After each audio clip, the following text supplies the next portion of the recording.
قل هذه سبيلي أدعو إلى الله. Assalamualaikum warahmatullahi wabarakatuh. Alhamdulillah kita ketemu lagi di channel pemberantas kemaksiatan kaum muslimin.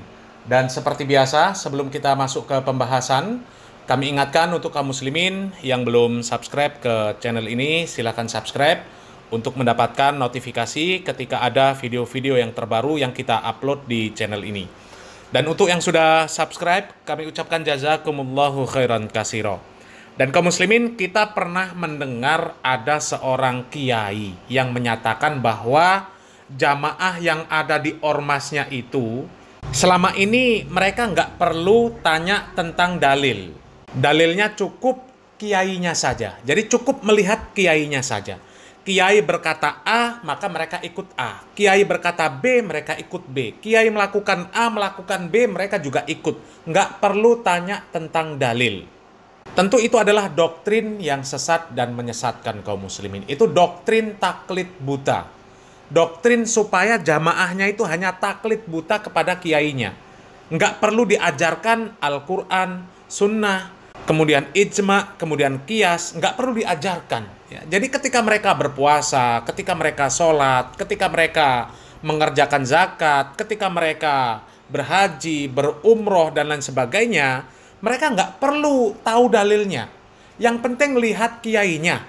Kiainya melakukan ini, ikut lakukan. Kiainya berkata ini, katakan ini. Jadi itu doktrin pembodohan kaum muslimin, ya.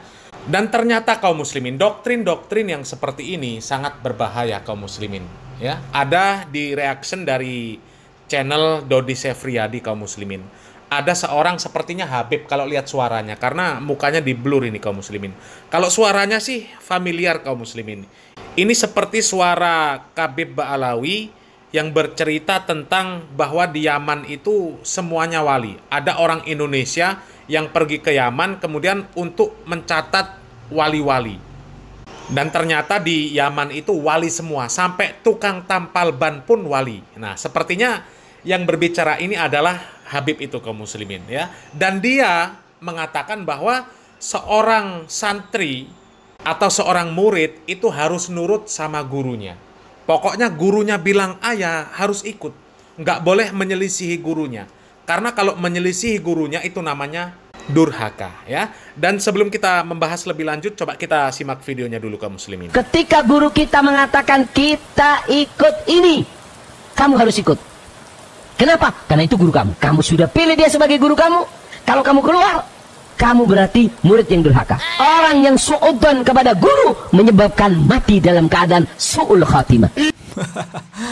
Jadi ya harus ikut sepenuhnya apa kata guru, ya. Apapun itu ya harus ikut, doktrinnya begitu, ya. Ini doktrin kefanatikan buta, ya. Bahaya nih doktrin begini. Metode belajarnya para santri atau murid kepada para Ba'alwi ternyata sangat aneh, saudara. Apa karena metode mereka berdasar pada akidah Yaman? Murid atau santri akan dianggap durhaka jika tak patuh, bahkan keluar cari guru lain. Murid harus pasrah bagaikan mayit yang hendak dimandikan, harus pasrah total ikut apapun yang disuruh para Ba'alwi untuk mengikuti, entah itu sesuai tuntunan syariat atau enggak.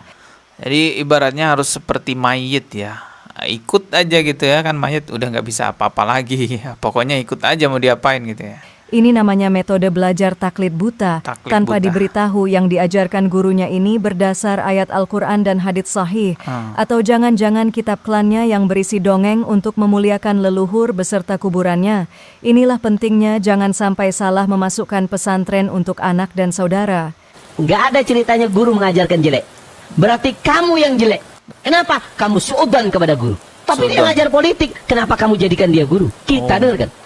Jadi walaupun gurunya berpolitik, siapapun itu yang didukung oleh gurunya, parpol manapun harus ikut katanya, ya. Orang santri bisa mengambil manfaat kepada gurunya ketika dia pasrahkan dirinya laksana bak seorang mayit di depan yang memandikan. Ini ada mayit. Ini ada mayit. Ini ada orang yang memandikan. Dimandikan. Ketika dimandikan dari bawah. Apa si mayit harus gerak? Jangan bawah, atas dulu. Gerak.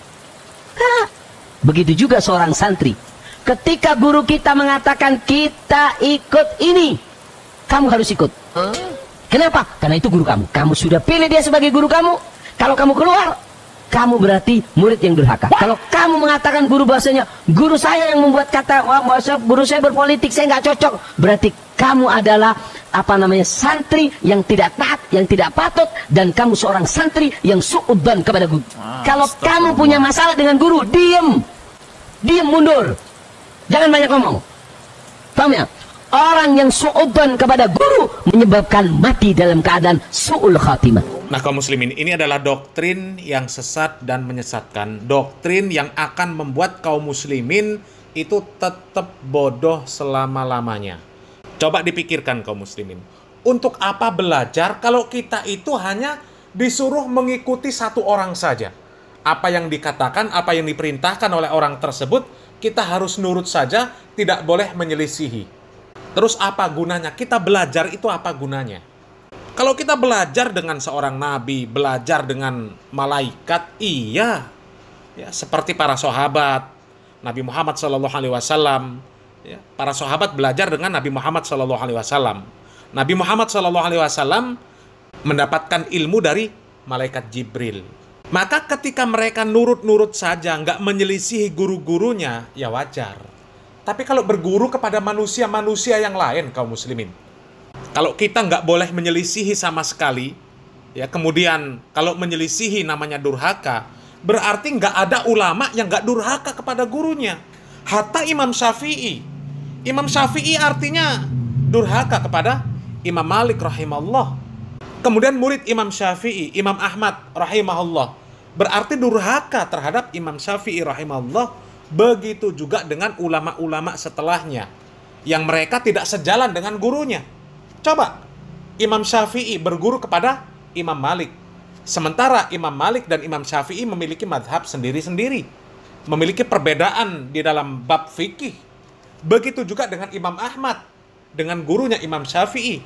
Imam Ahmad tidak sepenuhnya mengikuti Imam Syafi'i, bahkan di beberapa permasalahan menyelisih pendapat Imam Syafi'i. Coba, artinya kalau menyelisihi dinilai sebagai murid yang durhaka, artinya mereka durhaka semua sama gurunya. Ilmunya nggak barokah semua artinya. Ini kan doktrin-doktrin yang konyol kaum muslimin. Doktrin konyol. Doktrin pembodohan ini kaum muslimin namanya. Ya. Sementara orang-orang yang katanya bermadhab Syafi'i, bahkan para kabib Ba'alawi sendiri pun, ya, banyak yang menyelisih para imam terdahulu. Kalau menyelisihi para imam, menyelisihi para gurunya karena memang ijtihad gurunya salah, ya karena memang pendapat yang disampaikan oleh gurunya pendapat yang lemah, maka nggak ada masalah. Tapi kalau menyelisihi gurunya sementara gurunya menyampaikan dalil-dalil yang sahih, itu iya durhaka. Tapi kalau sebatas doktrin, kita itu kalau sudah berguru jangan menyelisihi guru. Kalau menyelisihi guru itu namanya durhaka, ilmunya nggak berkah. Pokoknya apa saja yang dikatakan oleh guru, diperintahkan oleh guru, manut saja, nggak boleh menyelisihi. Kalau menyelisihi durhaka, itu kan doktrin-doktrin pembodohan. Ya sekali lagi, manfaatnya belajar apa? Kalau kita nurut saja sama guru. Jadi nggak usah belajar saja di pondok pesantren itu nggak usah belajar, nggak usah belajar ilmu alat, ya. Nggak usah belajar ilmu fikih, nggak usah belajar ilmu muamalah. Pokoknya nggak usah belajar semuanya, cukup ngikutin gurunya saja. Ya, kalau pagi gurunya bangun tidur, merokok, ikut merokok.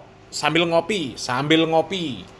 Ya, gurunya OT-OT, nggak pakai baju, ya, ikut seperti itu juga. Kemudian gurunya ketika azan, tidak berangkat ke masjid, tidak ikut sholat berjamaah, ikut juga. Ikut saja, jangan nyelisihi guru. Nanti santri-santri disuruh apa saja sama guru, manut. Ya.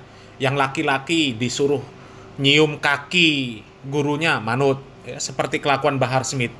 Santrinya disuruh cium kakinya, manut, ya. Disuruh cium tangan bolak-balik, manut. Disuruh minum bekas kabib, manut. Bekas kiai, manut, ya. Dan musibahnya kaum muslimin, santriwati disuruh sama kiainya, disuruh manut.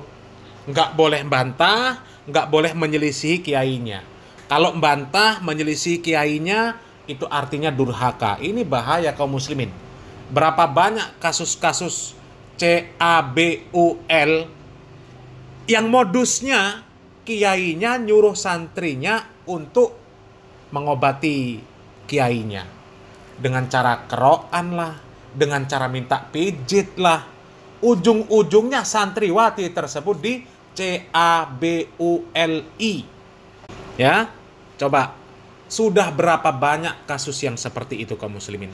Modusnya kiainya nyuruh bersih-bersih rumah kiainya.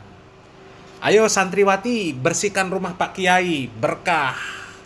Ya, kalau bantah kalian berarti santri yang durhaka. Coba, ya.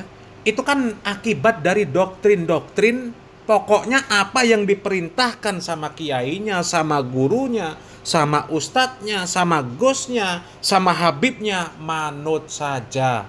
Jangan menyelisihi. Kalau menyelisihi namanya durhaka. Itu kan doktrin pembodohan itu kaum muslimin, doktrin pembodohan. Coba, ya.